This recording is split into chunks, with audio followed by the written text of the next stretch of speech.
stoïcisme, pervers narcissique, comment s'en débarrasser?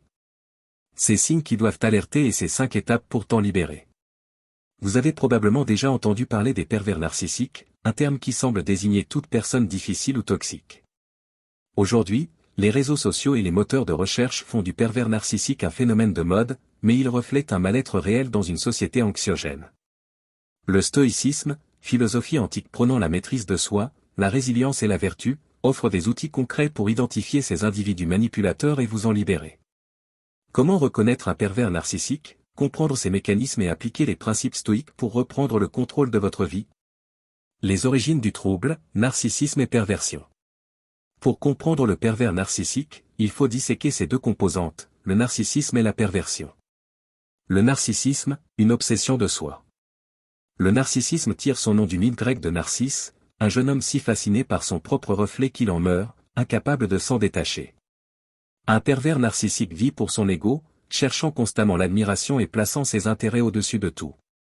Vous connaissez peut-être des personnes qui semblent obsédées par leur image, mais chez le pervers narcissique, ce trait est exacerbé à l'extrême.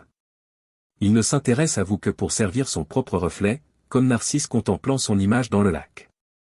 Si un certain degré de narcissisme est normal, voire nécessaire pour une saine estime de soi, le pervers narcissique n'a aucune place pour les autres, sauf s'ils nourrissent son ego. Contrairement aux personnes empathiques, qui trouvent leur bonheur dans celui des autres, le pervers narcissique ne voit autrui que comme un moyen d'alimenter sa grandeur. La perversion, tirée du plaisir du mal. La perversion, quant à elle, se manifeste par une inversion des valeurs. Le pervers narcissique trouve du plaisir à faire souffrir. Contrairement à une manipulation bienveillante, comme celle d'un parent encourageant un enfant, sa manipulation est malveillante, visant à contrôler et déstabiliser. Vous pourriez reconnaître ce comportement chez quelqu'un qui vous isole, vous critique subtilement ou vous fait douter de vous-même à travers le gaslighting, une technique où il vous accuse de ses propres désordres, vous laissant perdu et désorienté. Les caractéristiques du pervers narcissique. Un pervers narcissique se distingue par un ensemble de traits qui, combinés, forment un profil toxique. Voici une liste détaillée pour vous aider à les repérer. Charme et séduction initiaux, au premier abord, il est brillant, courtois, sûr de lui, presque parfait. Vous pourriez le voir comme le gendre idéal ou le collègue modèle. Manque total d'empathie, son attention apparente cache un intérêt stratégique. Il observe vos failles pour mieux les exploiter, sans se soucier de vos émotions. Intolérance à la critique, toute remise en question le met en danger, car il se considère comme unique et supérieur. Comparer un pervers narcissique à quelqu'un d'autre est insupportable pour lui. Flou sur ses intentions, il reste vague sur son passé ou ses motivations, disant par exemple « Mon passé est trop difficile, je ne peux pas en parler ». Cette ambiguïté crée une aura de mystère tout en évitant la transparence. Manipulation subtile, il alterne compliments et critiques, comme « Tu es belle, mais tu pourrais être mieux », pour vous déstabiliser. Dans une phase avancée, il peut affirmer « Sans moi, tu n'es rien », vous rendant dépendant. Comportement infantile, malgré son assurance, il peut exploser de colère comme un enfant de 6 ans face à la frustration, puis revenir calme en s'excusant, alternant entre « je t'aime » et des insultes. Parcours chaotique, sa vie est marquée par une instabilité professionnelle ou relationnelle, mais il se présente comme irréprochable, projetant ses échecs sur autrui. Ces caractéristiques, lorsqu'elles se cumulent, permettent de distinguer un pervers narcissique d'une personne simplement difficile. Leur masque, construit dès l'enfance, est si bien rodé qu'il devient existentiel, ils ne peuvent vivre sans lui. Les origines dans l'enfance. Le trouble du pervers narcissique trouve souvent ses racines dans l'enfance, dans 2 scénarios principaux. Trop d'amour, un enfant survalorisé par ses parents, souvent la mère, développe un « idéal de soi », se voyant comme un seigneur à qui tout est dû. Pas assez d'amour, un enfant négligé ou mal aimé construit un monde où il domine pour compenser ce manque, se forgeant une image de grandeur artificielle. Ces dynamiques, souvent liées à des parents dysfonctionnels, créent une faille narcissique qui se manifeste plus tard par une soif de contrôle et de domination. Les femmes perverses narcissiques, bien que moins fréquentes, existent et se manifestent souvent dans des contextes professionnels plutôt qu'affectifs, rendant leur diagnostic plus complexe.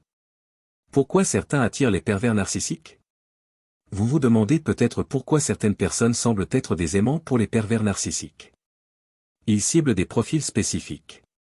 Les empathiques, si vous vous mettez facilement à la place des autres, votre compassion devient une porte d'entrée.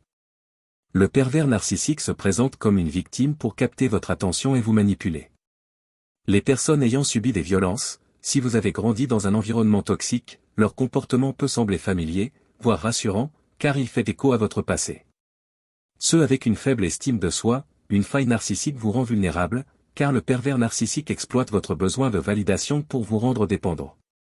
Ce schéma peut se répéter si vous avez eu un parent ou un proche pervers narcissique.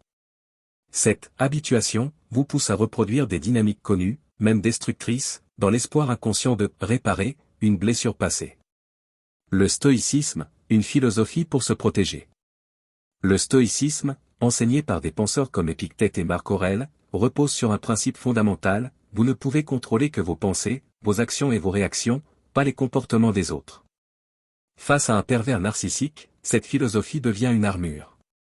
Acceptez ce que vous ne pouvez changer, les pervers narcissiques ne reconnaissent pas leur pathologie. Comme le note Christian Richomme, ils consultent rarement, sauf sous contrainte, et projettent leurs problèmes sur autrui. Acceptez qu'ils ne changeront pas et concentrez-vous sur votre propre résilience. Maîtrisez vos émotions, le pervers narcissique prospère en jouant sur le « chaud et froid », compliment suivi de critiques. Le stoïcisme vous enseigne à rester impassible, en cultivant l'indifférence face à leurs provocations. Fixez des limites claires, les stoïques valorisent la discipline et la vertu. Établissez des barrières émotionnelles fermes, refusez de répondre à leurs manipulations et protégez votre espace personnel. Pratiquez la résilience, Marc Aurèle écrivait, vous avez le pouvoir sur votre esprit, pas sur les événements extérieurs. En vous détachant émotionnellement, vous brisez leur emprise. Comment se libérer concrètement? S'éloigner d'un pervers narcissique est vital pour votre santé physique et mentale. Voici un plan détaillé, inspiré des principes stoïques. Reconnaissez votre position de victime, admettez que vous êtes dans une relation toxique sans chercher à « sauver » l'autre. Cette acceptation stoïque vous libère de l'illusion de pouvoir changer le pervers narcissique. Protégez vos émotions, face à leur manipulation, restez ferme. Par exemple, ne réagissez pas à des phrases comme « tu n'es rien sans moi ». Répondez par le silence ou des réponses neutres pour désamorcer leur contrôle. Coupez les ponts, avec un partenaire, rompez tout contact. Évitez de bloquer immédiatement, car cela peut attiser leur besoin de domination, mais envoyez des réponses brèves et répétitives, par exemple, je ne souhaite pas discuter. Si le pervers narcissique est un parent, établissez une distance physique et émotionnelle, en limitant les interactions au strict minimum. Travaillez sur votre autonomie, le stoïcisme prône l'autosuffisance. Renforcez votre estime de vous-même par des activités qui vous valorisent, comme la méditation, l'écriture ou le soutien d'un thérapeute, pour ne plus être une proie facile. Entourez-vous de personnes bienveillantes, les pervers narcissiques isolent leurs victimes. Reconnectez-vous avec des amis ou des proches de confiance pour briser cet isolement. Un phénomène amplifié par la modernité. Le terme « pervers narcissique » est devenu un phénomène de mode, mais il reflète une réalité bien ancrée. Les outils numériques, comme les messages instantanés ou les réseaux sociaux, offrent aux pervers narcissiques des moyens d'action plus rapides qu'autrefois, lorsqu'ils se limitaient à des lettres ou des interactions directes. Cette immédiateté renforce leur capacité à déstabiliser leurs victimes, rendant leur manipulation plus efficace. Pourtant, en combinant la connaissance de leurs mécanismes avec la sagesse stoïque, vous pouvez transformer cette épreuve en opportunité. Comme le dit Épictète, ce ne sont pas les choses qui troublent les hommes, mais l'opinion qu'ils en ont. En changeant votre perspective, en vous concentrant sur ce que vous contrôlez, vos pensées, vos limites, votre résilience, vous pouvez non seulement repérer les pervers narcissiques, mais aussi vous en libérer durablement, retrouvant ainsi votre sérénité et votre liberté.